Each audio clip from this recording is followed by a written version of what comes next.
যুক্তরাষ্ট্রের ষড়যন্ত্রে ক্ষমতাচ্যুত হয়েছেন বলে মনে করছেন ভারতে পালিয়ে যাওয়া বাংলাদেশের সদ্য সাবেক প্রধানমন্ত্রী শেখ হাসিনা।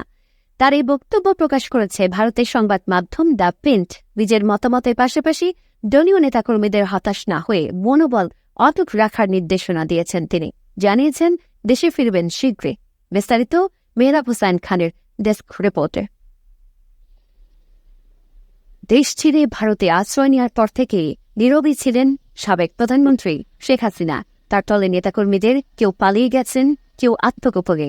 দিশাহীন আওয়ামী লীগ নেতাকর্মীদের মনোবল ঠিক রাখতে নিয়মিত সাক্ষাৎকার আর বক্তব্য দিয়েছেন শেখ হাসিনা পুত্র সজীব ওয়াজেদ জয়। তার এক সময় দেয়া বক্তব্যে কর্মীদের সাহসের বদলে বাড়িয়েছে মনোপীড়া, ডালপালা মেলেছে নানা গুজব গুঞ্জনের।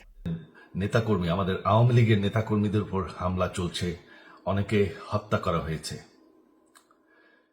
এমন ঘোলাটে এক পরিস্থিতিতে প্রায় এক সপ্তাহ নীরব থাকার পর মুখ খুলেছেন শেখ হাসিনা। ভারতের সংবাদ মাধ্যম দ্য প্রিন্টে তিনি ব্যাখ্যা করেছেন পদত্যাগের প্রেক্ষাপট। বলেছেন, যুক্তরাষ্ট্রের হাতে সেন্ট মার্টিন ও বঙ্গোপসাগর ছেড়ে দিলে ক্ষমতায় থাকতে পারতেন। এই ধরনের বিদেশি শক্তি যেন প্রভাব বিস্তার না করতে পারে, সেজন্য সদ্য গঠিত বাংলাদেশের অন্তর্বর্তী সরকারকে সতর্ক করেছেন তিনি।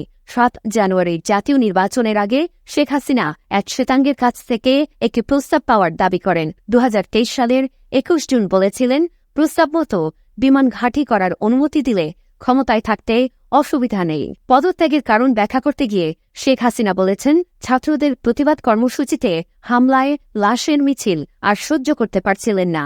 তার দাবি, এ সিদ্ধান্ত না নিলে আরও লাশ পড়ত, সম্পদ ধ্বংস হতো। দলীয় নেতাকর্মীদের উদ্দেশ্যে দেওয়া বার্তায় শিগগিরই দেশে ফেরার কথা জানিয়েছেন শেখ হাসিনা।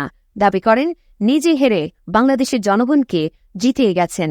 জনগণের সমর্থনে ক্ষমতায় থাকেও তারা যখন চায়নি, তখন নিজে থেকে সরে যাবার দাবিও করেন তিনি।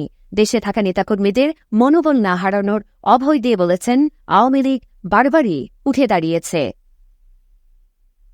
এদিকে ভারতে অবস্থানরত শেখ হাসিনার অন্য কোনো দেশে আশ্রয়ের ইতিবাচক সাড়া না মেলায় আপাতত সেখানেই থেকে যাওয়ার সিদ্ধান্ত নিয়েছেন কেন্দ্রীয় সরকারের সূত্র উল্লেখ করে স্থানীয় সম্প্রচার মাধ্যম নিউজ 18-এ জানানো হয়েছে, ভারতে রাজনৈতিক আশ্রয় বা শরণার্থী হিসেবে থাকতে পারবেন না শেখ হাসিনা।